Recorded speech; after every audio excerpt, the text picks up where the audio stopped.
নমস্কার, আমি সুজিত। আমার ইউটিউব চ্যানেলের সকল দর্শকদের স্বাগত জানাই। আজকে আমি আলোচনা করতে চলেছি মকর রাশি বা মকর লগ্ন সম্পর্কে। জুলাই মাস আপনাদের জন্য কেমন কাটবে সেই বিষয়ে আলোচনা করব। তার আগে সকল দর্শকদের জানিয়ে রাখি, যারা আমার চ্যানেলে প্রথমবার যুক্ত হয়েছেন তাদের সকলকে সাবস্ক্রাইব করার পরামর্শ দিচ্ছি এবং তার সাথে সাথে বেল আইকনটিকে প্রেস করার অনুরোধ করছি। সেই সাথে ভিডিওটিতে একটি লাইক অবশ্যই করবেন। এছাড়া আপনার পরিবারে A to Z যত রকমের সমস্যা থাকুক না কেন আমার সাথে যোগাযোগ করতেই পারেন। তবে যাদের পকেটে টাকা আছে, আমার পারিশ্রমিকে দাম দিতে পারবেন, তারাই একমাত্র হোয়াটসঅ্যাপে মেসেজ বা কল করতে পারবেন। স্ক্রিনে যে নাম্বারটি দেখতে পাচ্ছেন সেই নাম্বারটি ফোনপে নাম্বার এবং হোয়াটসঅ্যাপ নাম্বার। বুকিং করার পর আপনার নাম, ডেট অফ বার্থ, জন্মের সময় এবং জন্মস্থান এই সব তথ্য পরপর লিখে পাঠাবেন এবং 24 ঘন্টার মধ্যে আপনাদের ভাগ্য জানানো হবে। আমি অনলাইন এবং অফলাইনে ভাগ্য বিচার করে থাকি। আপনারা যেভাবেই পারবেন আমার সাথে যোগাযোগ করতে পারেন। আমার ফোন আপনাদের জন্য দিবারাত্র খোলা থাকে। চলুন আজকের মূল আলোচ্য বিষয়ে প্রবেশ করা যাক। জন্মকুণ্ডলিতে যাদের রাশি বা লগ্ন মকর, তাদের 2025 সাল জুলাই মাস কেমন যাবে তার একটা পূর্বাভাস জানানোর চেষ্টা করব। কালপুরুষের দশম রাশি মকর এবং শনির দ্বারা প্রভাবিত। কিছুদিন আগে 7.5-এর প্রভাব থেকে বেরিয়ে এসেছেন, কিন্তু তা সত্ত্বেও সমস্যা থেকে বেরিয়ে আসতে পারেননি। দ্বিতীয় ভাব থেকে শনি চলে গেলেও সেই স্থানে আবার রাহুর অবস্থান করে রয়েছে। এর ফলে আপনার ক্ষেত্রে যে খরচ হচ্ছিল সেটা নিয়ন্ত্রণে আনার দরকার ছিল, কিন্তু সেটা আর আনা যাচ্ছে না।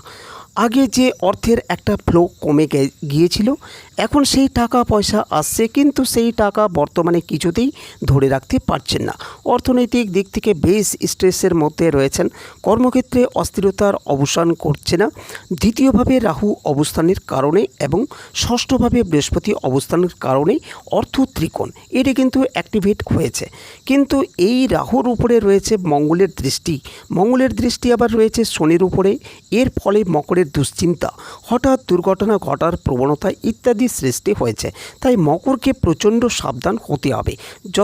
ষষ্ঠে বৃহস্পতির উপর রাহুর দৃষ্টি থাকার ফলে মকরের নেগেটিভিটির পরিমাণ কমেছে, কিন্তু নেগেটিভিটি কমলেও যেই রাহু সেই রাহুই রয়েছে। তাই সাবধানতা অবশ্যই থাকতে হচ্ছে। মকরের ক্ষেত্রে অত্যন্ত শুভ বিষয় এই মাসে দেখা যাবে, সেটি হলো পঞ্চমভাবে শুক্রের অবস্থান। যারা ট্রেডিং করেন, শেয়ার মার্কেটে ইনভেস্ট করেন, তাদের ক্ষেত্রে উন্নতি লক্ষ্য করা যাবে। ফাটকা টাকা পয়সা পাওয়ার সম্ভাবনা রয়েছে দ্বিতীয় রাহু এবং পঞ্চমে শুক্র থাকার ফলে। অল্প কিছুটা হলেও হঠাৎ টাকা পয়সা পাওয়ার সম্ভাবনা থাকছেই। এই কম্বিনেশনে আরেকটা ইম্প্যাক্ট হলো বিনোদন জগতে যারা কাজকর্ম করেন, যারা সোশ্যাল মিডিয়ায় ইনফ্লুয়েন্সার রয়েছেন, যারা ইউটিউব, ফেসবুক রিলস বানিয়ে সেখানে পয়সা উপার্জনের চিন্তাভাবনা করেন, সেই সমস্ত মানুষদের ক্ষেত্রে উন্নতির সুযোগ অনেক অনেক বেশি। নিজের প্রতিভা, নিজের ক্রিয়েটিভিটি বাস্তবায়িত করা, সামনে নিয়ে আসার সুযোগ এটা কিন্তু অবশ্যই পেতে চলেছেন মকর রাশির মানুষরা। 26 তারিখের পরে শুক্র ষষ্ঠভাবে আসবে এবং শুক্রের উপরে রাহুর দৃষ্টি থাকবে। এই সময় কর্মক্ষেত্রে শত্রুতা বাড়তে দেখা যাবে। তার সঙ্গে সঙ্গে নিজের প্রয়োজনীয় জিনিসপত্র যেমন মোবাইল, ল্যাপটপ, ইলেকট্রনিক গ্যাজেট ইত্যাদি নষ্ট হওয়া, খারাপ হওয়া, চুরি হওয়া, হারিয়ে যাওয়ার একটা সম্ভাবনা রয়েছে। খেয়াল রাখতে হবে নিজের প্রত্যেকটা অ্যাক্টিভিটির উপরে। মাসের প্রথমে ষষ্ঠভাবে অর্থাৎ মিথুন রাশিতে রবির অবস্থান করবে। এরপরে কিন্তু 16 তারিখ থেকে রবি সপ্তমভাবে থাকবে। এর ফলে স্বামী স্ত্রীর মধ্যে কিছুটা অশান্তি, দুশ্চিন্তা ইত্যাদি সৃষ্টি হতে দেখা যাবে। মানসিক দিক থেকে কিছুটা অস্থিরতা থাকবেই, কারণ রাশিচক্রে এই সময় কালসর্প যোগের উপস্থিতি দেখতে পাওয়া যাচ্ছে। রাশিচক্রের সাময়িক কালসর্প যোগের উপস্থিতি এটা কিন্তু রাশিচক্রের স্টেবিলিটিকে অনেকটাই ডিস্টার্ব করবে এবং এই সময় নিজেকে ভালো রাখা, সুস্থ রাখা, নিজেকে স্টেবল রাখার চেষ্টা মকরকে করতে হবে। কারণ দ্বিতীয় থেকে অষ্টম ভাব পর্যন্ত এই যে কালসর্প যোগ সৃষ্টি হচ্ছে এটা কিন্তু সৃষ্টি করতে পারে অনেকটাই সমস্যা। এরপরে চলে আসবো মকরের আসল কথায়। শরীরের দিক থেকে মকর কিন্তু মোটামুটি সুস্থ থাকছেন। তবে যাদের লিভার সংক্রান্ত সমস্যা রয়েছে কিংবা অতিরিক্ত মদ্যপান করেন, তাদের কিন্তু সাবধান থাকতেই হবে। তাদের ক্ষেত্রে রাগ বৃদ্ধির সম্ভাবনা অনেকটাই বেশি। মুখমণ্ডলে ছোটোখাটো আঘাতপ্রাপ্তি হওয়ার সম্ভাবনা, দাঁত তুলবার প্রয়োজনীয়তা ইত্যাদি সৃষ্টি হতে পারে। তারই সাথে দাঁতের চিকিৎসায় ভালো রকম ক্ষয়ক্ষতি এবং খরচ হওয়ার সম্ভাবনাও থাকছে। ট্রিটমেন্ট কিন্তু যথেষ্ট ভালোভাবে করার চেষ্টা অবশ্যই আপনার করা উচিত। রাগ, জেদ, তেজ, উগ্রতা ইত্যাদির ওপরে নিয়ন্ত্রণ রাখার চেষ্টা করতে হবে। খেয়াল রাখতে হবে এই সময় কিন্তু বাক্যের কারণে আপনি সমস্যায় পড়তে পারেন এবং কটু বাক্য আপনার জন্য জীবনে অশান্তি ডেকে আনবে। তাই এই বিষয়ে আপনার যথেষ্ট সচেতন এবং সাবধান হতে হবে। রিলেশনশিপের ক্ষেত্রে, পার্টনারশিপের ক্ষেত্রে অল্প বিস্তর অশান্তি আসতে পারে, কিন্তু একটা বন্ডিং কাজ করতে দেখতে পাওয়া যাবে এবং কিছু ভুল বোঝাবুঝি সেগুলো অবশ্যই অল্প কিছু দিনের মধ্যেই ঠিকঠাক হয়ে যাবে। পুরনো বন্ধুত্ব ফিরে আসবে, পুরনো কোনো সম্পর্ক নতুন করে আবার উজ্জীবিত হয়ে উঠতে পারে। রাগ, জেদ, তেজ ইত্যাদির উপরে নিয়ন্ত্রণ রাখবার চেষ্টা অবশ্যই করা উচিত। গোপন শত্রুতা জীবনে অশান্তি ডেকে আনতে পারে। ঠান্ডা লাগার কারণে বেশ কিছুদিন সমস্যায় পড়তে পারেন। অ্যালার্জি, অ্যাজমার কারণে সমস্যায় পড়তে পারেন। উচ্চশিক্ষার ক্ষেত্রে উন্নতি আসতে চলেছে এবং যারা টেকনিক্যাল ফিল্ডে রয়েছেন তাদের ক্ষেত্রে ডেভেলপমেন্টের মাত্রা অনেকটাই বেশি। ট্রেডিশনাল ফিল্ডে যারা আর্টস নিয়ে পড়াশোনা করছেন তারাও কিন্তু উন্নতি করতে পারবেন।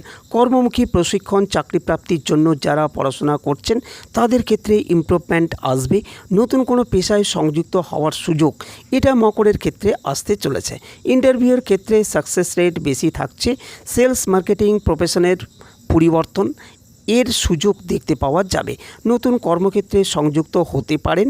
কর্মক্ষেত্রে সংযুক্ত হওয়ার সঙ্গে সঙ্গে অতিরিক্ত পরিশ্রমের চাপ সেটাও কিন্তু আপনাকে বেশ খানিকটা ভোগাতে পারে। ক্রমাগত ব্যস্ত আরও ব্যস্ত এই পরিস্থিতির মধ্যে জড়িয়ে পড়তে পারেন আপনি ব্যবসার ক্ষেত্রে সফল হচ্ছেন। ব্যবসাকে সম্প্রসারিত করার মানসিকতা রাখা যেতে পারে, কিন্তু বড় ইনভেস্টমেন্ট নতুন করে না করাটাই আপনার জন্য বেটার। আপনি একটা বাড়ি তৈরি করার পরিকল্পনা করছেন, হঠাৎ করে নতুন কিছু সৃষ্টি করার মানসিকতা আপনার ক্ষেত্রে আসতে পারে। দায়বদ্ধতা বাড়বে, পরিবারের প্রেসার সেটাও বাড়তে চলেছে।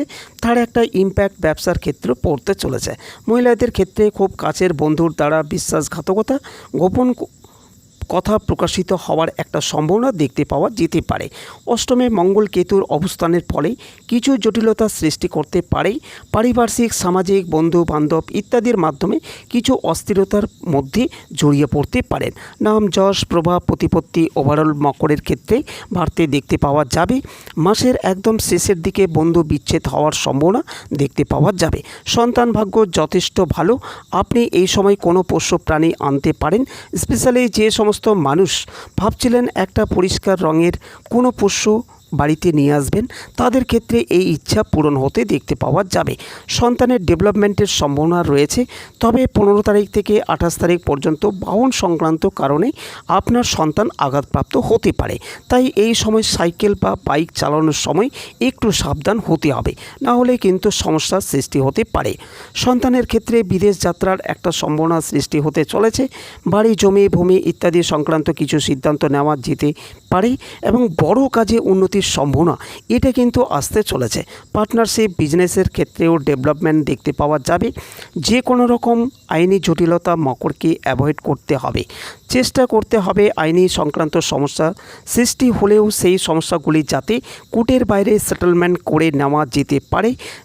এক্ষেত্রে কিন্তু অর্থ ব্যয় মকরের ক্ষেত্রে হবে। অকারণে অর্থ ব্যয়ের সম্ভাবনা মকরের ক্ষেত্রে বাড়তে চলেছে। কোনো একটা স্ট্রিক্ট ডিসিশান মকর নিতে পারেন।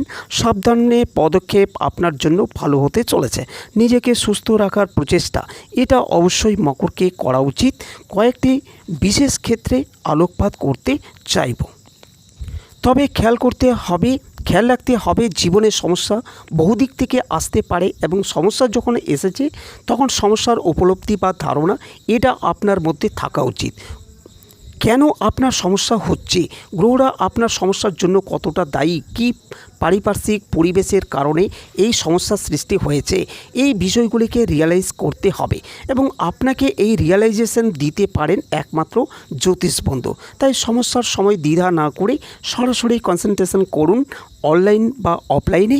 মাথায় রাখবেন প্রত্যেকের একটা পারিশ্রমিক ভিজিট রয়েছে। সেই ভিজিট পেমেন্ট করার সামর্থ্য থাকলে আমার সাথে যোগাযোগ করতে পারেন। যাই হোক, মকর রাশি বা মকর লগ্নের মানুষরা এই মাসে যদি বাড়ি কিনতে চান, সেই ক্ষেত্রে লিগ্যাল পেপারস ভীষণ ভালোভাবে চেক করুন। প্রয়োজন হলে কিছুটা লোন নিয়ে বাড়ি কিনবার পরিকল্পনা করুন। মকর রাশির বাড়িতে যদি কোনো বয়স্ক মানুষজন থাকে, তাদের উপরে যথেষ্ট কেয়ারিং হয়ে উঠবার চেষ্টা এটা মকরকেই করতে হবে।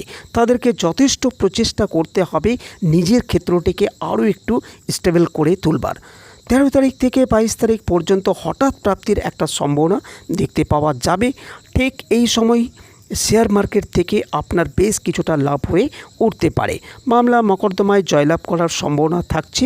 সেখান থেকে অর্থপ্রাপ্তির সুযোগ সেটাও কিন্তু আপনার জীবনে আসতে পারে। বাড়ি পরিবর্তনের মানসিকতা থাকলে সেটা অবশ্যই এই মাসে মকর করতে পারেন। কোনো সম্পর্কে আপনি যদি পুনরুদ্ধার করতে চান, সেই ক্ষেত্রে 1 তারিখ থেকে 15 তারিখের মধ্যেই কাজটি করতে হবে। স্পিরিচুয়াল অ্যাটাচমেন্ট আসতে চলেছে। এই আধ্যাত্মিকতার মাধ্যমে জীবনের সমস্যাগুলিকে সমাধান করবার পথে মকর আরেকটু এগিয়ে যেতে পারেন। পুরনো গাড়ি কেনার জন্য এই মাসটি বিশেষ শুভ নয়, তবে নতুন গাড়ি অবশ্যই মকর কিনতে পারেন। এবার চলে আসব প্রতিকার সংক্রান্ত আলোচনায়। মকর রাশি বা মকর লগ্নের মানুষরা জুলাই মাসে ধারণ করতে পারেন 7 মুখী রুদ্রাক্ষ এবং তারই সঙ্গে অবশ্যই এমিথিস্ট ব্রেসলেট। এর সঙ্গে সঙ্গে পাঠ করতে হবে মহামৃত্যুঞ্জয় মন্ত্র এবং এর সাথে সাথে হনুমান মন্দিরে তিল দান আপনাদের জন্য অত্যন্ত শুভ। সেই সঙ্গে সঙ্গে কোনো অসহায় মানুষকে সুতির বস্ত্র দান করতে পারেন। এর ফলে মকর রাশির মানুষরা যথেষ্ট ভালো ফল প্রাপ্ত করতে পারবেন। তাহলে আজকের আলোচনাটি এই পর্যন্ত। আপনারা ভালো থাকেন, সুস্থ থাকবেন। ধন্যবাদ।